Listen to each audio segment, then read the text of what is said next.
Hello everyone. तो आज हम पढ़ेंगे भरत आनंद कौशल्य द्वारा रचित पाठ संस्कृति। ठीक है।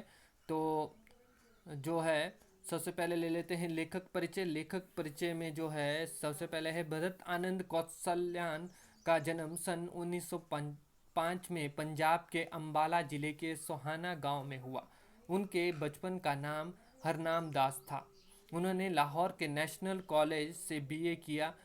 अन्य हिंदी से भी कौशल्यान जी बौद्ध भिक्षु थे और उन्होंने देश विदेश की काफ़ी यात्राएं की तथा बौद्ध धर्म के प्रचार प्रसार के लिए अपना सारा जीवन समर्पित कर दिया। वे गांधी जी के साथ लंबे अरसे तक वर्धा में रहे। सन 1988 में उनका निधन हो गया। भरत आनंद कौशल्यान की 20 से अधिक पुस्तकें प्रकाशित हैं, जिनमें भिक्षु के पत्र, जो भूल ना सका, आह, ऐसी दरिद्रता, बहानेबाजी, यदि बाबा ना होते, रेल का टिकट, कहाँ क्या देखा आदि प्रमुख है। बौद्ध धर्म दर्शन संबंधित उनके मौलिक और अनुदित अनेक ग्रंथ हैं, जिनमें जातक कथाओं का अनुवाद विशेष उल्लेखनीय है। देश विदेश के भ्रमण ने भरत जी को अनुभव की व्यापकता प्रदान की और उनकी सृजनात्मकता को समृद्ध किया। उन्होंने हिंदी साहित्य सम्मेलन प्रयाग और राष्ट्रभाषा प्रचार समिति वर्धा के माध्यम से देश विदेश में हिंदी भाषा के प्रचार प्रसार का महत्वपूर्ण कार्य किया। वे गांधी जी के व्यक्तित्व एवं कृतित्व से विशेष प्रभावित थे। सरल सहज बोलचाल की भाषा में लिखे उनके निबंध, संस्मरण और यात्रा वृत्तांत काफ़ी चर्चित थे। यानी कि ये जो है भरत आनंद कौशल्यान जो है यह गांधी जी के साथ वर्धा में काफ़ी समय रहे और उनके जो है व्यक्तित्व से यह काफ़ी प्रभावित थे, है ना। तो शुरू करते हैं अपना पाठ जो है, जिसका नाम है संस्कृति। ठीक है। तो संस्कृति निबंध, यह एक निबंध है ना, निबंध है। तो शुरू करते हैं। जो शब्द सबसे कम समझ में आते हैं और जिनका उपयोग होता है सबसे अधिक, ऐसे ऐसे दो शब्द हैं, सभ्यता और संस्कृति। इन दो शब्दों के साथ जब अनेक विशेषण लग जाते हैं, उदाहरण के लिए जैसे भौतिक सभ्यता और आध्यात्मिक सभ्यता, तब दोनों शब्दों का जो थोड़ा बहुत अर्थ समझ में आया रहता है वह भी गलत सलत हो जाता है। क्या यह एक ही चीज़ है अथवा दो वस्तुएं? यदि दो हैं तो दोनों में क्या अंतर है? हम इसे अपने तरीके पर समझने की कोशिश करें। ठीक है। अब लेखक जो है कहते हैं, लेखक का मानना है कि आजकल उन दो शब्दों का सबसे अधिक प्रयोग किया जाता है, ठीक है, जिन्हें हम सबसे कम समझ पाते हैं, और वह दो शब्द हैं सभ्यता और संस्कृति। इन दो शब्दों को समझाने के लिए लेखक दो उदाहरण देता है। कौन दो उदाहरण देता है? अब देखिए कि कल्पना कीजिए उस समय की जब मानव समाज का अग्नि देवता से साक्षात नहीं हुआ था। आज तो घर घर चूल्हा जलता है। जिस आदमी ने पहल आग का आविष्कार किया होगा, वह कितना बड़ा आविष्कर्ता होगा। अथवा कल्पना कीजिए उस समय की जब मानव को सुई धागे का परिचय न था। जिस मनुष्य के दिमाग में पहले बात आई होगी कि लोहे के एक टुकड़े को पीसकर उसके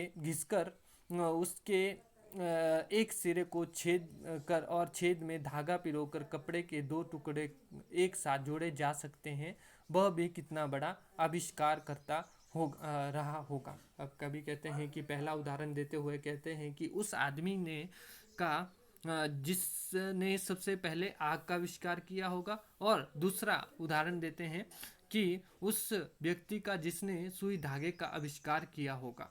ठीक है।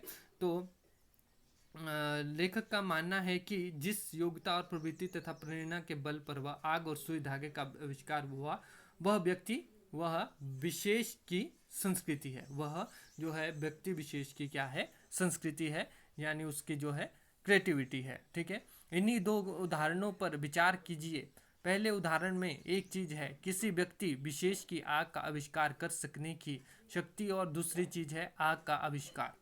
इसी प्रकार दूसरे सुई धागे के उदाहरण में एक चीज है सुई धागे का आविष्कार कर सकने की शक्ति, और दूसरी चीज है सुई धागे का आविष्कार। जिस योग्यता, प्रवृत्ति अथवा प्रेरणा के बल पर आग का व सुई धागे का आविष्कार हुआ है, वह व्यक्ति विशेष की संस्कृति, और संस्कृति द्वारा जो आविष्कार हुआ, जो चीज उसने अपने तथा दूसरों के लिए आविष्कृत की, उसका नाम है सभ्यता। ठीक है, तो कहते हैं कि जिस योग्यता और प्रवृत्ति, ठीक है, अथवा प्रेरणा के बल पर उसने आग और सुई धागे का आविष्कार किया, वह क्या है, उस व्यक्ति की क्या है, संस्कृति है। ठीक है, और उसने जो चीजें आविष्कृत की है उसका नाम क्या है, सभ्यता है। ठीक है, जो उसने जो आविष्कार किया, जिस सुई धागे और आग का उसने आविष्कार किया, वह जो है व्यक्ति विशेष की, यानी उस व्यक्ति की जो है संस्कृति है। और जिस चीज को उसने आविष्कृत किया, ठीक है, वह क्या है, वह जो है उसका नाम जो है सभ्यता है। ठीक है, जिस व्यक्ति में पहली चीज जितनी अधिक बार जैसी परिष्कृत मात्रा में होगी, वह व्यक्ति उतना ही अधिक व वैसा ही परिष्कृत आविष्कार करता होगा। एक संस्कृत व्यक्ति किसी नई चीज की खोज करता है, किंतु उसकी संतान को वह अपने पूर्वज से अनायास ही प्राप्त हो जाती है। जिस व्यक्ति की बुद्धि ने अथवा उसके विवेक ने किसी भी एक नए तथ्य का दर्शन किया, वह व्यक्ति ही वास्तविक संस्कृत व्यक्ति है, और उसकी संतान जिसे अपने पूर्वज से वह वस्तु अनायास ही प्राप्त हो गई है, वह अपने पूर्वज की भांति सभ्य भले ही बन जाए, संस्कृत नहीं कहला सकता। एक आधुनिक उदाहरण लें। न्यूटन ने गुरुत्वाकर्षण के सिद्धांत का आविष्कार किया, वह संस्कृत मानव है। आज के युग का भौतिक विज्ञान का विद्यार्थी न्यूटन के गुरुत्वाकर्षण से परिचित है ही, लेकिन उसके साथ उसे और भी अनेक बातों का ज्ञान प्राप्त है जिनमें शायद न्यूटन अपरिचित ही रहा। ऐसा होने पर भी हम आज के भौतिक विज्ञान के विद्यार्थियों को न्यूटन की अपेक्षा अधिक सभ्य भले ही कह सकें, पर न्यूटन जितना संस्कृत है वह कह सकते हैं, पर न्यूटन जितना संस्कृत नहीं कह सकते। ठीक है, अब कहते हैं कि आगे कहते हैं लेखक की, जो व्यक्ति जितना अधिक सुसंस्कृत होगा, उसका आविष्कार भी उतना ही अधिक जो है श्रेष्ठ होगा। ठीक है, जो व्यक्ति किसी चीज की खोज करता है वह संस्कृत व्यक्ति है, किंतु उसकी